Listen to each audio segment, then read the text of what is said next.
All right. So it's 12:01. People are starting to show up. I want to welcome everybody to our seminar today, where we're going to be talking about the difference between going solo and joining a team and being on a team. And we're going to get in all of that. And the way we're going to do that is we're going to be talking with Don Yoakum, who has some experience in this. Last week when we did a thing, we talked about, you were a national windsurfing champion, which of course takes a lot of practice. Did that take any practice? I thought you Oh guys gosh, yeah. drank beer on the 6 days beach, a week. you know. But so they practice 51 transactions your first year in real estate. But one of the things that really stood out to me was you'd been involved in the starting of a number of Keller Williams office, two of which I worked at, Cupertino and Palo Alto, but also the Sacramento office, which for those of you that aren't into this, is legendary in Keller Williams. It was one of the biggest offices in the area, one of the most profitable. And I assume that through that experience, you came into contact with real estate teams. Is that a fair comment? I would say more than a few. Yeah. In fact, some of the biggest teams in KW were at that office. And so so Don is in an excellent position to discuss this topic, and he's also well known for coming up or identifying with the 5 fatal flaws of teams. And so we might start with that, and then for those of you that are attendees today, if you have questions, you can start typing them in the chat. I'm going to be asking Don some questions as we go along, but if you've got any good ones, share them with me, and we'll include those. All right, Don. So why don't you go ahead and take it away with the 5 fatal flaws of teams? Perfect. And first of all, I want to just preface my comments with saying that I have coached some of the top teams in the country, and almost without exception, they have enormous volume. So they're selling a lot of property. But what I observed was that they had a tremendous amount of attrition. So that means people were coming and going pretty quickly.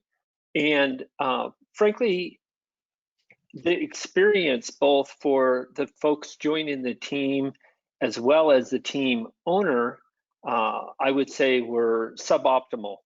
And so what I came up with from those experiences, having observed them in my market centers as well as coaching some of them personally, including the #1 team in the country, and is 5 fatal flaws. And so the first flaw is interesting because we're taught to go out and attract talent. And so you go out and you get this super successful person to join your team, man or woman, and they come in, and you know what? They do succeed because they're a successful person, and people like that tend to make it happen. And once they have done, usually it is 2 transactions a month for 2 or 3 consecutive months, they take a look at their paycheck, the net portion in particular, and that rubs them the wrong way, and they leave.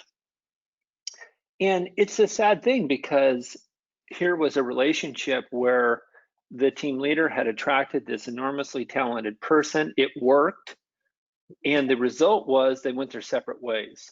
And so I call that fatal flaw #1. And by the way, that, in my opinion, that's not necessarily good for either party. Even though the person coming into the business enjoys success right away, now they're going to have to go and start over again. And sometimes, by the way, when they leave, then they don't have the same success because they don't have the same systems and support with which to make everything happen. And they find themselves actually in a little bit of an abyss. Nevertheless, that's fatal flaw #1. #2 is that you take a person that I would characterize as more of a dependent mentality. So they believe that they succeed because of association with a company or a team or a person, and they come into the arrangement with the preconceived notion that they're going to be provided leads and all they have to do is work those leads and so forth. And they get a pretty rude awakening, actually, because when they get in, the team leader does provide them leads, mind you, but also wants them to work. In fact, I have found in most teams, they want to have you maintain about a 50-50 equilibrium, leads given to you and leads generated by you. And so that what that means is they will typically have you on the phones, making calls, doing open houses and such.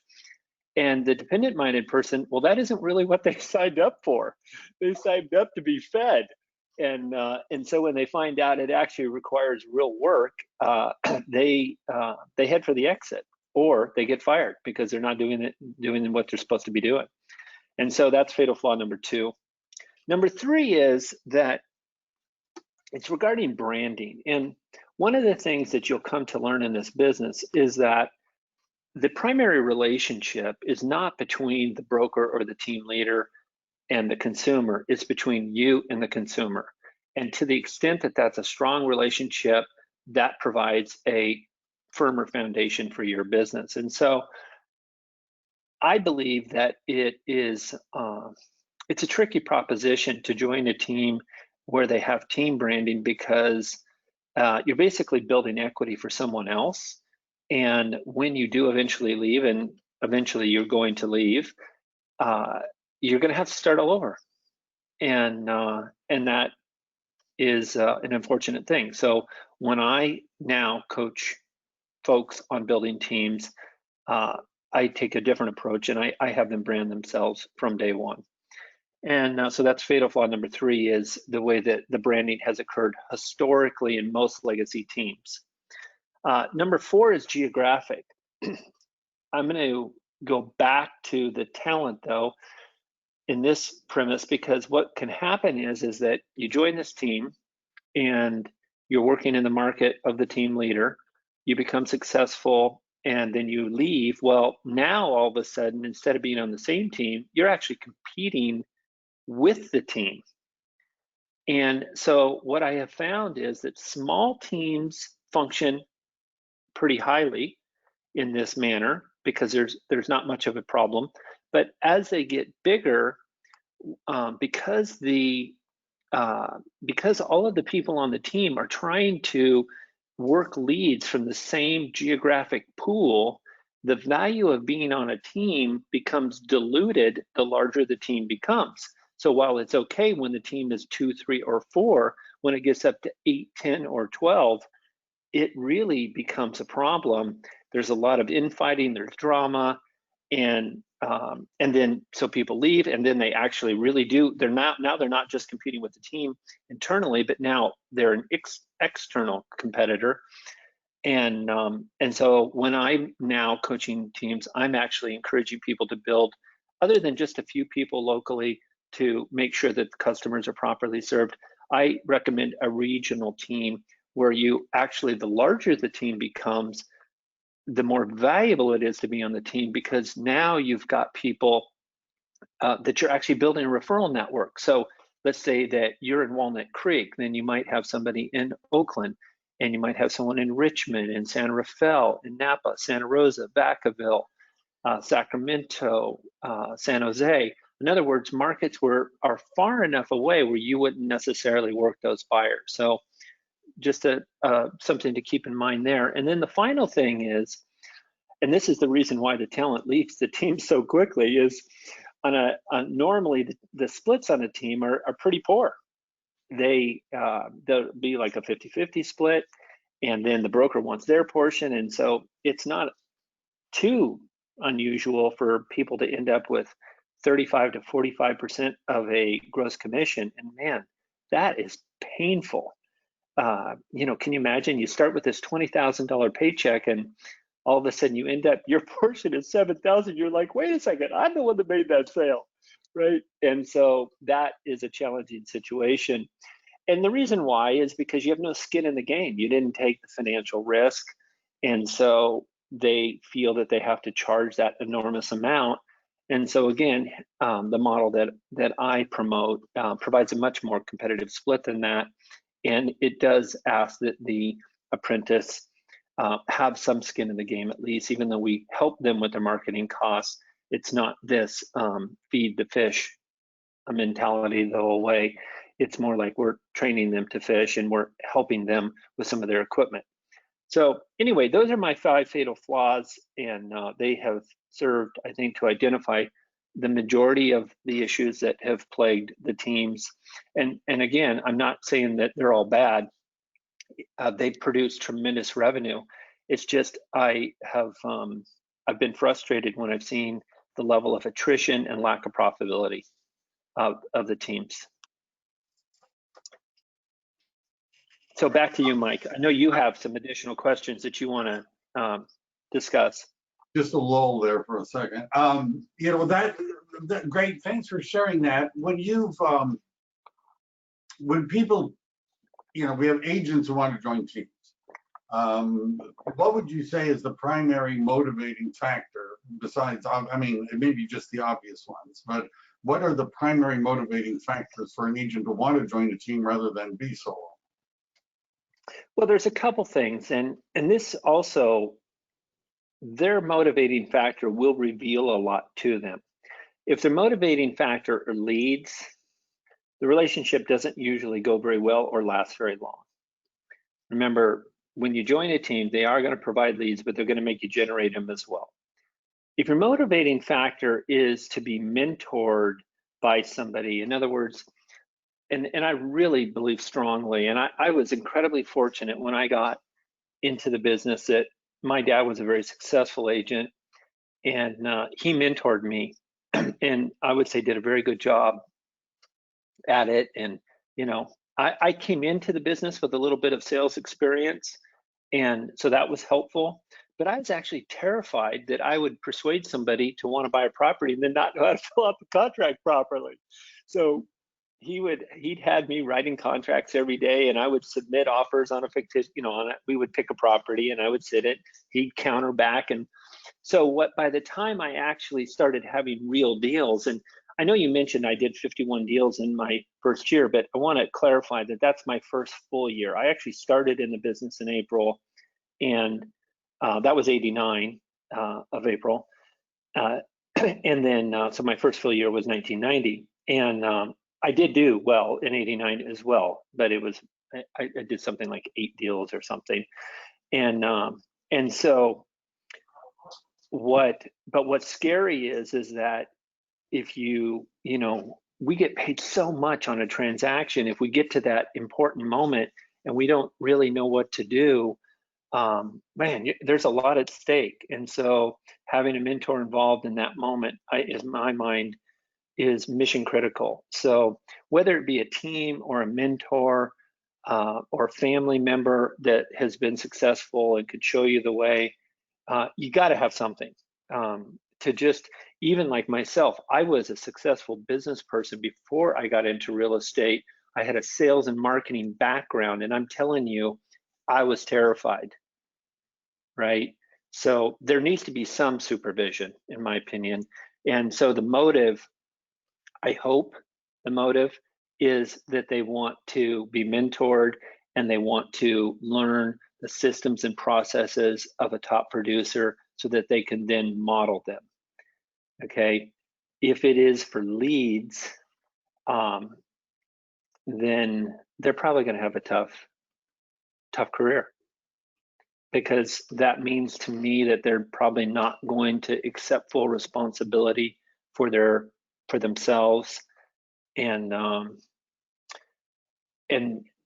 it's kind of, again, it goes back to this: do you want to be fed or do you want to learn to fish? And if you, I think as we go forward, Mike, what's going to happen is we're going to end up in this dichotomy where the people with that dependent-minded mentality are going to work. I don't know if you noticed, but Zillow is getting into the brokerage business now. We've known this for a decade, but they've actually confessed that they are now going to be in the brokerage business. So I think what's going to happen for those people that want to just be fed is they're going to go to work for 25 bucks an hour for Zillow or Redfin or something like that. And they're going to be a transactional type agent. and not have to worry about lead generation. And then there's going to be a fiduciary agent that is actually going to still make real money, and they're going to do business in a relationship-based way. And those are the people that are motivated by mentorship, systems, learning systems, and processes. So let's say, Don, I'm a new agent, right? And I got my license 6 months ago, and I went to the company training, and they told me to make a list of everybody I know. I made a list. I called them all. Apparently, I don't know anybody that wants to buy or sell a house, right? And I've talked to them, and some of them aren't even polite. And so I posted stuff on Facebook and done some things like that, but I got nothing happening, right? And we can't do open houses because there's some virus going around. So why wouldn't I want to join a team, right? Because they're running ads and they're saying they have leads, right? So Right. what do I have to lose, right? I got nothing happening.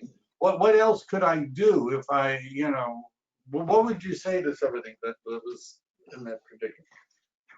Well, first of all, if they really did call their sphere, and by the way, a lot of people pretend that they're calling their sphere, but they don't really. I think one of the conditions that I have to join one of my teams is they have to come up with 120 people that they know, like, and trust, or at least they know through a family or friend. And so what I would tell you about that is that, if you're brand new and they know it, which of course someone that has a close relationship will know that you're new into the business, don't call them and ask them to do open heart surgery on day one of your new practice, okay? What I would do is simply reach out to them. And when I say open heart surgery, it's kind of like the purchase or sale of a home for most people is the most important financial transaction of their life, okay? And you're expecting them to entrust it in somebody that's brand new, okay? So that is a very precarious situation. Now, in our system, we actually have that person supported by a mentor and a productivity coach, so that consumer ought not to worry. But still, what I strongly recommend is you just simply call your sphere coming from a place of contribution, asking them about their home and seeing if they just need anything in order to maintain it. Do they need a painter, plumber, roofer, landscaper? And what I want them to do is become a real estate resource. It's kind of like, I don't want that new doctor doing open heart surgery on me in the first week of their practice, but I don't really care if they take my pulse, right? Or check my blood pressure, right? Or even draw a little bit of blood. Okay, I'm not overly concerned about. I just don't want them getting close to me with a scalpel, right? And so that's a way to begin to build trust, confidence, and contribution with your sphere. And by the way, when you have demonstrated yourself, your competency in little things like connecting that homeowner in your sphere to a painter that does a good job, they'll start to view you as a real estate resource. And you know what? Some of them will then actually trust you with the sale, especially if they know that you're being supported by a seasoned veteran that's going to be there for each step of the transaction. So I would encourage them in that way in regards to their sphere. And what do they have to lose? Well, first of all, I would tell you that the team leaders, they don't have any monopoly on being able to generate leads. Okay, I mean, if somebody calls me and says, "Hey, I need leads," I can, for $300 a month, I can show them how to generate 100 leads. I don't do it personally, but I connect them to a couple different resources where they can generate buyer leads. And so, in fact, the team leaders are going to the same vendors that they would go to, right? And so the question is, then what does it cost to make a sale? And I'm thinking of a couple different folks that we've worked with, Brian Clark through Be Known Advertising, or Chris Pacal out of the Roseville area. Both of those guys generate leads at about $3, buyer leads at about $3, and seller leads at about $20. And so, and you would find that the conversion rate of those is about 30 to 1, and the gestation cycle is 3 to 6 months. And so what I tell people is it's very reasonable to be able to generate a buyer transaction for about $500, but certainly $1,000. And a seller transaction is more, but still for less than, say, $2,500. And then if you do the math though, and you say, okay, so that's one way of doing it. If I join a team, they're going to want a 50-50 split, and I'm generating this $20,000 gross commission, so they're going to want 10K. And so, man, that's the cost of generating 10 transactions if I do it directly. Okay, because I can generate a sale for sure $1,000 a month.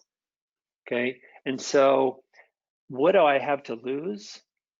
I'd say about $9,000 a transaction. Okay, and so that's the issue. And again, people do it anyway because they might say, well, yeah, but you know what? I don't have $1,000. Okay, and so I would say, okay, well, join a team then, get some experience, and then when you do have the money, then go on your own. Yeah, I'm glad you covered that. I was going to, say, but Don, I don't have any money to buy leads. So the team, that brings up the question, how do teams get their leads? Now, I understand sometimes they just buy them from the same places everybody could, like Zillow and all of them, that list, right? Or other kinds. I use a different program, but I'm going to check that one out too, that runs specialized leads, and I get leads. I'm doing 3 or 4 different sources. But let's say the team isn't doing that. Or what else? How else does a team generate leads if they're not buying them from lead aggregators or some other agency? Is there any other source that they have? Yeah, there is. And probably the best one, because remember, internet leads are notoriously difficult to convert. 30 to 1 is kind of the best case. I have seen a lot of agents that are not highly competent on it, or they don't follow up. They call it speed to lead. They don't get back with them quick enough or consistently enough. They don't put an appropriate drip system in place. If they don't buy right away, that then can go to 100 to 1. Okay, and so it's not just the hard cost of the lead; it's your time invested. And but the one I will say, the one thing that is really attractive about, actually, there's 2 things that are really attractive about these big teams. If they have a lot of listings, because sign calls are a much higher converting lead source than an internet lead. If I'm an internet lead, I can be sitting on my couch with a bag of potato chips and surfing the internet, okay? But if it's a sign call, I'm in the car actually looking at property, right? And the conversion rate of a sign call is more like 10 to 1. And also the gestation cycle, right? I mean, I'm actively looking for property, so heck, I could be buying next week or tomorrow, okay? And so that's one big advantage of a team. If they have a lot of listings and you're going to have access to those sign calls, that's important. Because remember that infighting, okay, when it's a small team with a lot of listings, it's a good thing. When it's a big team with a finite amount of listings, it's not as good. Okay, the other thing is, and granted, we've got this really weird thing going on because of COVID, but the ability, when you have a very tight market like we have today, where we have a very limited amount of listings, being able to host an open house is a real privilege, because an open house is a very powerful way to market for active buyers, which again, a open house lead is going to convert even not only better than an internet lead, but they actually will convert even better than a sign call. Okay, so if you can get the sign calls and you have ample opportunity to do open houses, now we're starting to see an exchange of value that can be tempting. Okay, now I'm going to tell you though that also though is still a little bit of a lazy man's approach. I'm going to tell you a little secret that I learned about getting open houses and getting sign calls. If you go into your MLS, you will observe there's about 8% of the listings are listed by people that are way out of their area. I mean, the listing is in Danville and the agent is in San Diego. Okay, and so they have no interest in those buyers unless they're going to buy that home, and they're not going to do an open house on that property. Okay, so if you go into your MLS and you identify particularly vacant homes that are listed by out of area agents and ask them for permission to hold the home open, there's your open house. Okay, and then after you've built rapport and you got back with them and gave them feedback from the open house, you know, and let's just say you were that guy in San Diego, Mike, I would say, hey, Mike, just want you to know, open house was great. We had 17 couples through. We've got 2 or 3 that may be interested. If so, I'll let you know. Here are the agents one of them was working with. And the feedback that we got was X, Y, and Z. And would you like me to put all that into an email so you could forward it to your client? And, you know, and so you're kind of like, man, this guy is on it, right? I mean, and then the next thing I'm going to say is, so, gosh, you know, it occurred to me, you're probably getting some calls on this property too, huh? And you say, well, yeah, I am. And I say, well, I got to imagine you're probably pretty busy. Yeah. Say, well, you know, if you want me to follow up on those sign calls, I'll do that. And anyone that comes from it, I'll be more than happy to pay your referral. And odds are you're going to say, absolutely. Okay. So there, do you see how now I've replaced the open houses and the sign calls? But, you know, it came with some work and I had to work for it. I had to actually go into my MLS, identify the agents that had these listed homes that were out of area and had vacant homes. And then I had to call and I had to get the permission. So it's not as easy as walking in the house and them saying, here's a sign call. Okay, so, but am I willing to, if I do that, it's going to save me $8,000, $9,000, but not everybody's willing to do it.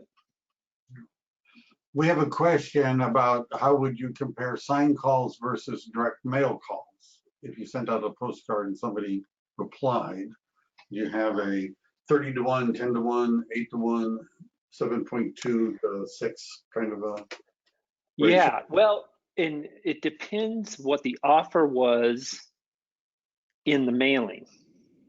Okay. But I would actually say if it were like a typical thing for someone to mail would be a just listed card, right?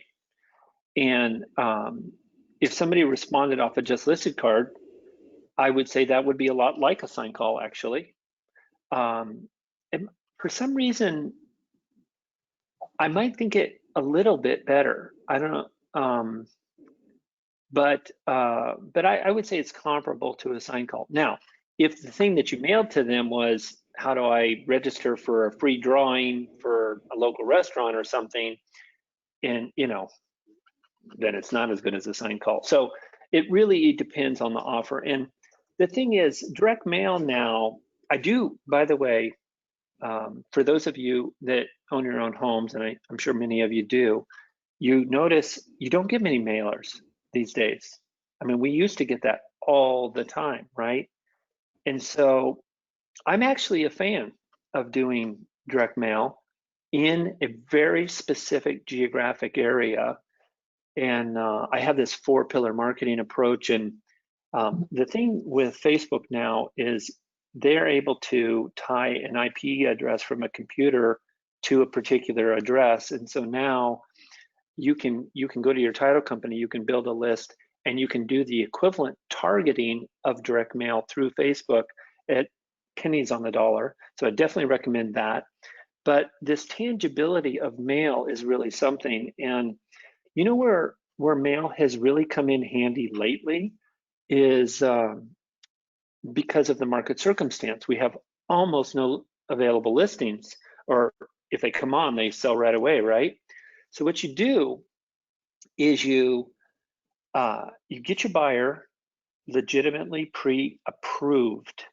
Okay, that means full credit report and underwrite of the borrower. Okay, then you draft a personalized letter. Dear Mike, I'm reaching out to you on behalf of Chris and Sue. They're relocating from San Diego. They have 2 children and would love to live in your neighborhood. They're looking for a 3-bedroom, 2-bath of at least 1,600 feet. Your home appears to fit those parameters. If you or someone that you know has a home similar, would you please reach out to me and let me know, because they're ready to buy now. They've been fully pre-approved. Here's their lender, John Doe at XYZ Lender, and the phone number if you'd like to verify their qualification. Sincerely, Don, and then the phone number. That goes into a handwritten envelope, no return address, live stamp, personally addressed, Dear Mike, hand signed with a thick blue pen so they know it's not just a photocopy, okay? That letter generates an amazing response from people where you could potentially double in the deal, okay? So that kind of direct mail in today's environment, amazing. With about 250 pieces of mail done in that manner would generate anywhere from 4 to 6 seller leads, which is like gold. Just listed cards, by the way, pretty expensive. You better have a good bankroll if you're going to do that, because the conversion rate of just listed, just sold cards is about 3,000 to 1. So if you do the math on that, and they're 50 cents a piece, you're plopping out $1,500 to get a sale that way. Yeah. Yes, I've noticed that I'm support your local printer is really what we're. Let me ask you. So back to listings, leads, and teams. Would it be a red flag if I decided I wanted to join a team because I don't want to spend any of my money, and I don't know anybody, I just moved here, and the team doesn't actually have listings, right? I've seen those where there's teams that are hiring people, but they don't seem to have like any listings or hardly any listings. What are they doing? Why?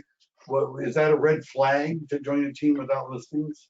Well, it may or may not be. It depends on the level and quality of the mentorship, because there are teams that will act, that will enable you to brand to yourself from day one, have a mentor and a productivity coach, much like the system that we provide, right? Provide a superior split, but don't give you listings, right? Now, if the quality of mentorship or coaching is not superior and they don't have listings, yes, I would be concerned. I would be real concerned, because the only thing left is going to be internet leads and you calling, which, man, let me tell you, that is going to be painful. And to pay somebody 35, 40, 50% when they're not providing real value, that's a painful experience, and I wouldn't recommend it. Yeah, I've noticed there are teams that I know that basically were buying all their leads from Zillow and things like that, and that was the gig. They didn't have any listings, but they were buying the leads. They turn it over, and you'd call them. I also know, get your reaction to this, a team where the team leader had a team and he had listings and things like that, but what would happen is if any leads came into the team, he took them if they looked any good. right? Anything that looked good, he took. And would only turn over things that he thought weren't that good, were going to be hard to close, that sort of stuff. Have you noticed that tendency sometimes among team leaders to throw the garbage to the team members more than the keeping the pearls to themselves, that sort of? Yeah. Well, and unfortunately, far too often, the thing usually, and here's the thing, if it is a preset expectation, then I don't consider it unreasonable. Like if someone was joining a team and they said, hey, just want you to know, all the seller leads, I'm going to take them. The buyer leads in this zip code, you're going to get, hey, you were told what you were signing up for.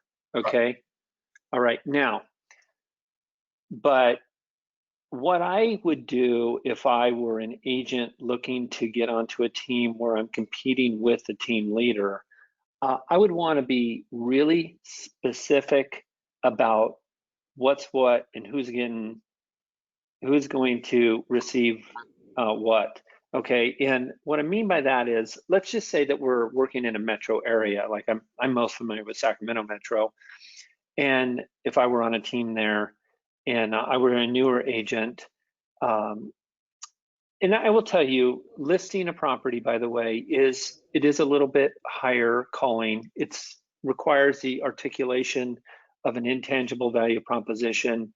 And like in our mentor program, we actually have the mentor go with the apprentice on the first 2 listing appointments because it's a more challenging sale. Okay, but a buy side is not so challenging. And so what I would do is I would just say, okay, so if I'm on your team and my area is Folsom, like that's where I used to live, right? So if I were going to join a team, I would want to say, well, can I be rest assured that if there's a lead that comes in for a buyer in Folsom, that I'm going to get that? Because I think I'm the only guy that lives in Folsom on your team. Okay, now I'll work leads for Carmichael or Roseville or whatever. That's great. But I just want to know if something comes in for Folsom, I'm your guy. Okay. And so that's where I would really get clear about that. And so it wouldn't be, yeah, you're going to get Folsom if it's not a good buyer. Yeah. Right. So if I found out that if the team leader told me they were going to give me all the Folsom buyers, and then I found out he placed a buyer in Folsom, I'd leave. So I think it's just a matter of setting expectations, knowing the right questions to ask, and asking for what you deserve. Right.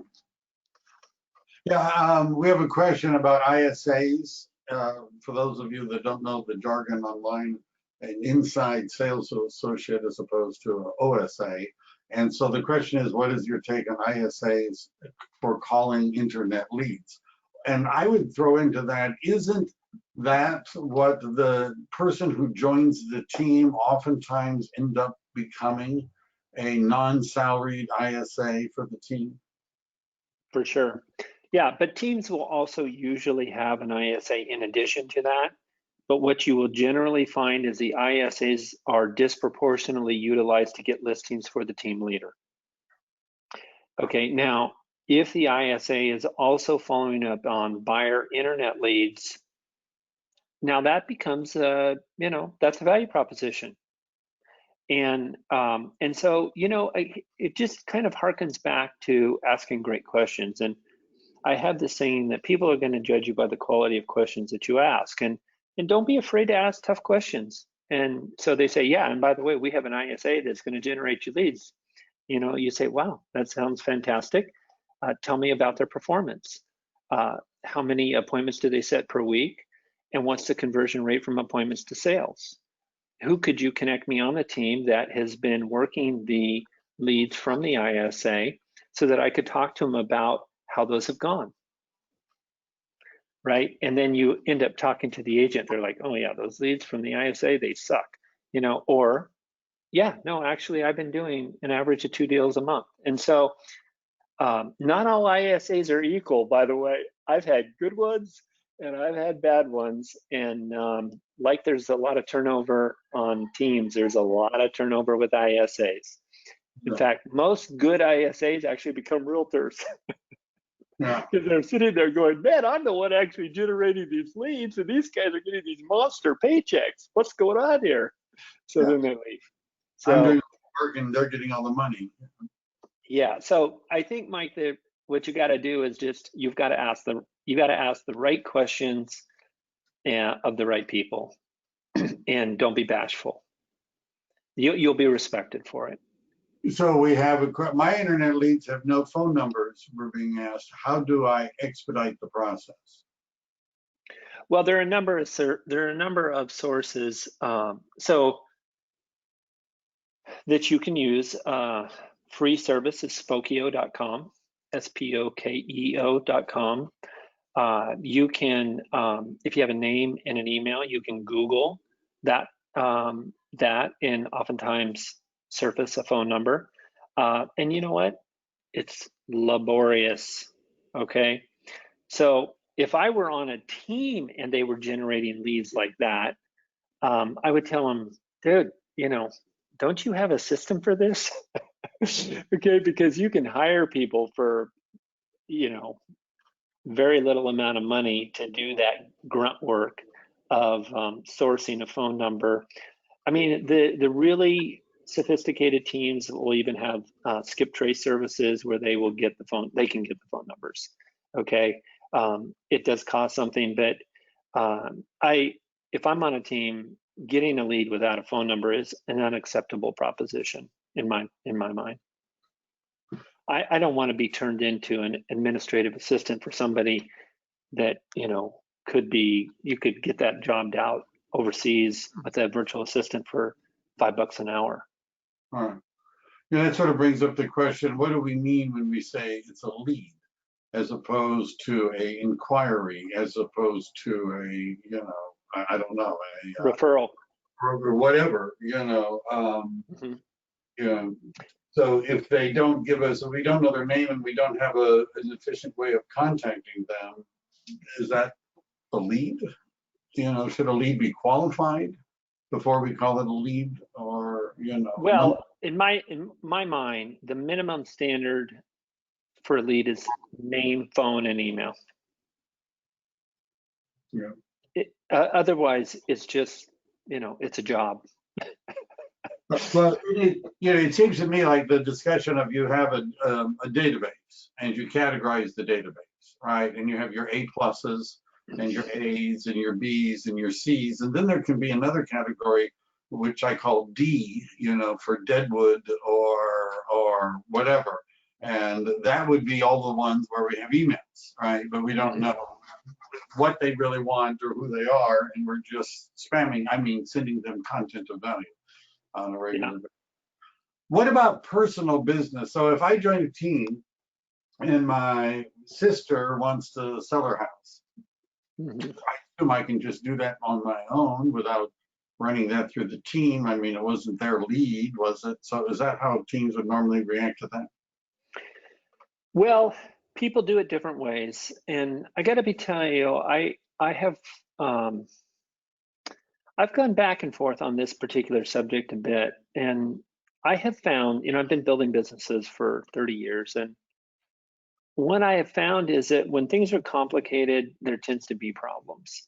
And when you differentiate personal leads from team leads, what I have found is that the sub-agents or the apprentices, the buyer agents, whatever you want to call them, they will tend to put forth a disproportionate amount of effort on the lead sources where they will make the higher compensation. And so that creates a behavior pattern that ends up being destructive ultimately, and they end up going their separate ways. And so I've actually come to the place where I don't advocate any differentiation. I do think that if a team is asking for 50% of your commission, they better make an exclusion for some of at least for your family, okay? But I think modern day teams like the ones that I've been helping to build, we don't ask for 50%, and so then therefore we don't need to differentiate. They're getting a fair deal on any deal, and I want them to work the leads to the best of their efforts, regardless of the source. Whose sign goes on the property if it's a listing? Do I get to put up my sign, or do I have to put up your sign? Yeah, that's a great question, and that's also a sore subject for me too. I mentioned, remember that was fatal flaw number 3, branding. And if I'm on a team and the team sign is going up, and I brought that listing to the table, oof, I have some heartburn on that. Now that being said, okay, if I'm working on a team that has a massive ad budget and they've invested a lot in the branding and they're #1 in the market and all that good stuff, then I would say it's not completely unreasonable as long as my name writer is going on that sign and the flyers have my phone number on the sign, okay? That would be I'll call it my compromise. But I'm not a fan. I think you can tell. Right, well, I know it's a common question I've gotten, and I've had agents that I'd mentored, coached, they joined a team. They're doing an open house for the team. A neighbor walks in, they want to list their home, they hit it off with the agent's, this is a win, and then they are disappointed when the team leader says, no, if it's a listing, it's mine, not yours. And they just took it, right, went without them. But of course, that's what the deal is, isn't it, for a lot of teams, something like that, if any. Yeah, it is, and in my belief is inappropriately so. Yes. Excuse me, 1 second. A little secret, by the way, is about 15% of the people coming into your open house do have a home to sell. They just don't always tell you. So when people come into your open house, be sure that you're asking great questions. Thank you for coming in today. And so what was it that brought you in? And do you live in the neighborhood? And how long have you been looking? And do you have a home that you need to sell first? And right, and you want to uncover that with your good questions, right? And so, but yeah, no, I would really, if you go onto a team where they won't even let you list the property if you self-generate it, I'm pretty much would be a no on that. I mean, I wouldn't join that team. In fact, I would say that I would, and furthermore, by the way, on your first couple, I would want the team lead to come with you on the listing appointment, right? Because remember, I told you, being able to articulate an intangible value proposition where you're essentially selling yourself and the services that you will provide, that's that's not that easy to do when you're brand new. Yeah. We have a question. If I join a traditional team model, how long should I stay with the team before going solo or seeking a mentor? Well, see, that's exactly my problem with the team is that people go in with the idea that they're going to leave, and so, but I could give you an answer, but the truth is that what's going to happen is that once you're consistently making sales on your own, you're going to leave. If it's a traditional split, if it's one of these 50-50 things, and like I told you, for sure, if you're doing, I've just found it's almost impossible to get somebody, if they start making 2 sales a month, particularly in an area like yours where you have a high price point, okay? If they do 2 sales a month for a couple consecutive months and the horizon looks like they might continue that trend, they're out of there, okay? And so just, I guess the long and short of it is, and I know we're coming up on the hour, so I just want to sort of summarize the thought process, okay? if you're looking at a team and you don't have any money to self-market, and you're the kind of person that is learning based and can observe and learn systems and processes, then joining a team can be a good way to go. Okay. If you have any kind of reasonable budget, you should start with a mentor from day one. Okay. I do not recommend under any circumstance, as a matter of fact, most companies won't accept you. If you haven't done, like with my company, if you haven't done at least 3 transactions in the prior year, you have to have a mentor or join a team. And that's for you and the consumer's protection. If you, so I was extremely fortunate because it just so happened that my dad was a very successful agent. And so I kind of had a built-in mentor in my family. Okay, that could work, right?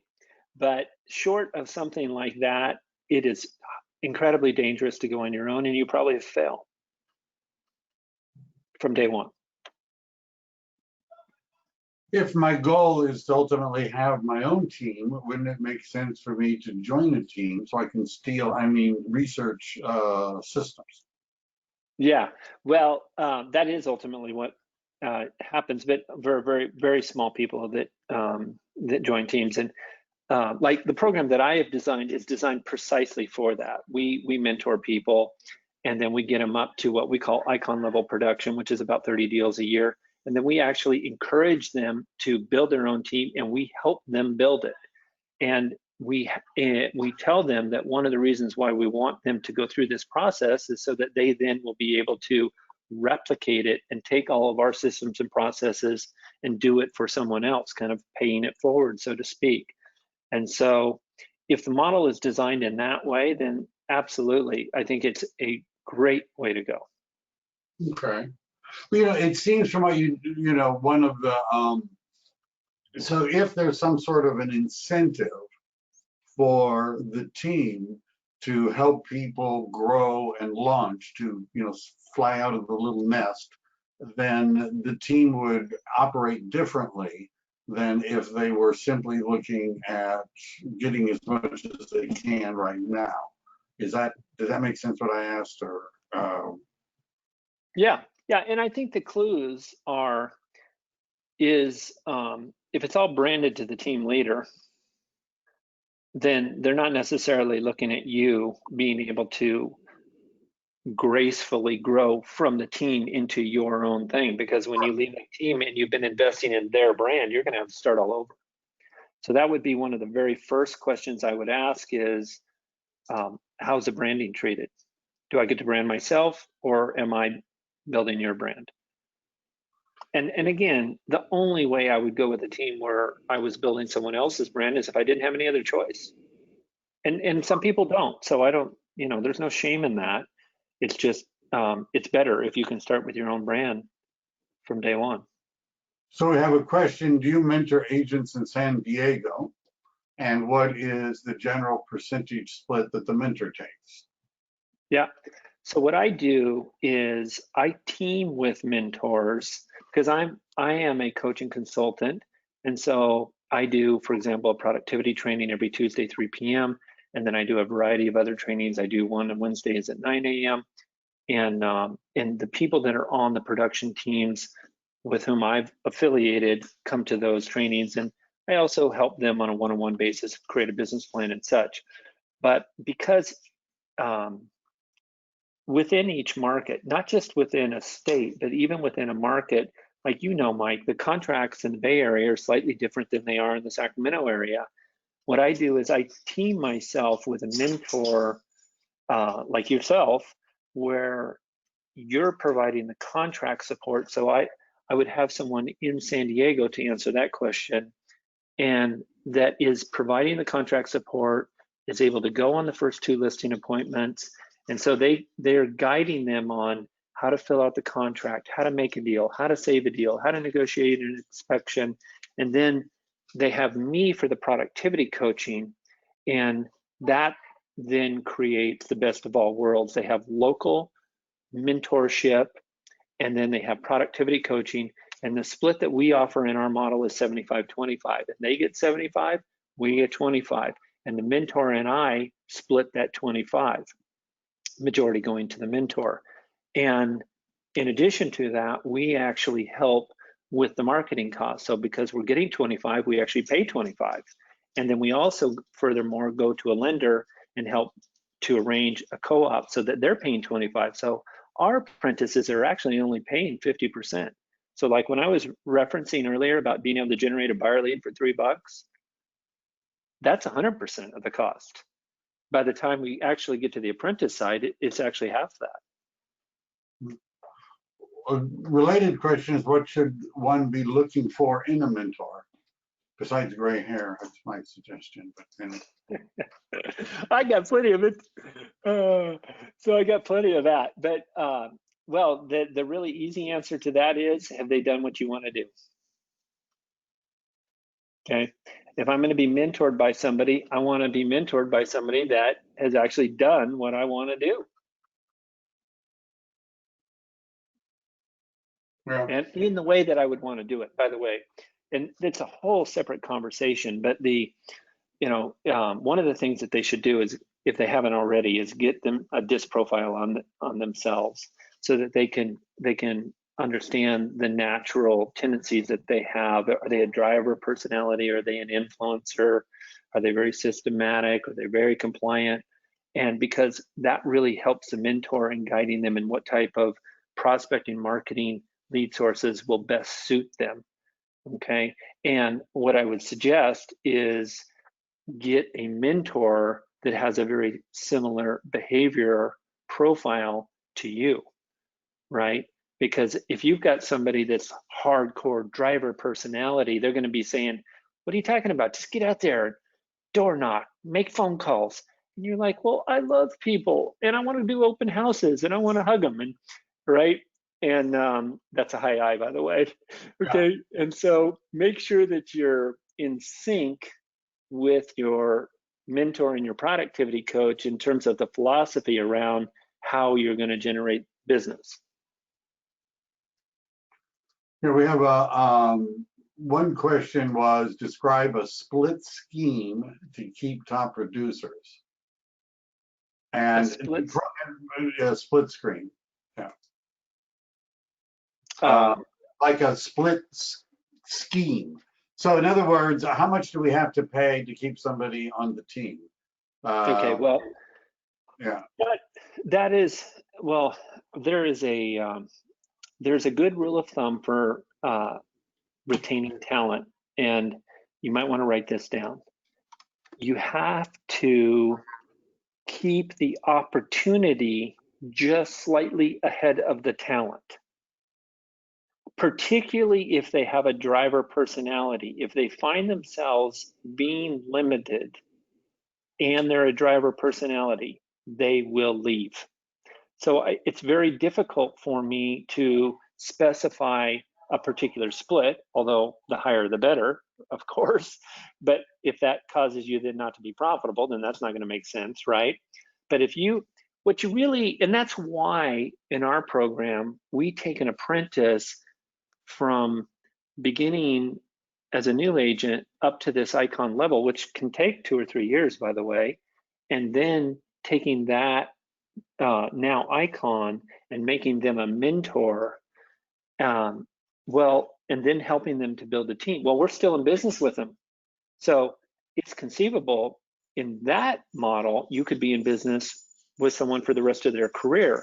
But that's because you begin with the end in mind of, hey, I have a path for you to go all the way to becoming an icon, a mentor, a team leader, and then ultimately a regional or even national sales organization.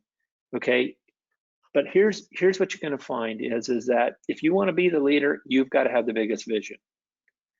Okay. If the people that come to work for you have a bigger vision than you, that won't last. Yeah. Let's see what else.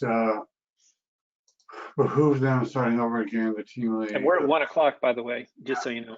I mean, we should. So if people were interested in finding out more about joining a team, joining your team, our team, any team, it would be okay for them to contact me, and we would could move them from there if there's an interest in getting more information. Does that sound fair?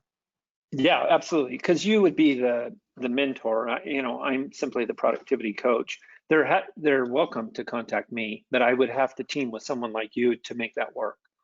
All right, but I haven't given them your information yet, so it's gonna be hard. I'm just kidding. So yes, so basically what we're saying, if you're interested in learning more about joining a team, you like to find out more specifically about how these teams, how other teams, other models can operate, and if you're interested, reach out to me. All of you are going to be getting an email from me afterwards with a link to the video. And any other questions, please just let us know. I want to thank Dawn for an excellent question and answer. It was really good to have you come on and share, and I'm sure everybody appreciates that. Oh, it's my pleasure. Thank you. All right. And good luck to everybody. It's a really exciting, challenging career, and it can be very rewarding. And I hope it is for you. Okay. All right. Very good. Thank you, everybody. I put in my email, and if you're interested, I'm sure everybody gets it from me before, but that's my direct line. All right. Thank you very much. Thanks, guys. Thank Next week, by the way, everybody, next Wednesday, or Tuesday, a special session. Nora Guerra of Freddie Mac is going to talk about the state of the housing market, as well as the borrower of the future. I wouldn't miss it. It's a special. And then next Thursday, we're going to be talking about inspections and reports, some things that the Department of Real Estate is looking for, issues that you might want to avoid. All of that is next week. Don't miss it. Bye, everyone. Bye-bye.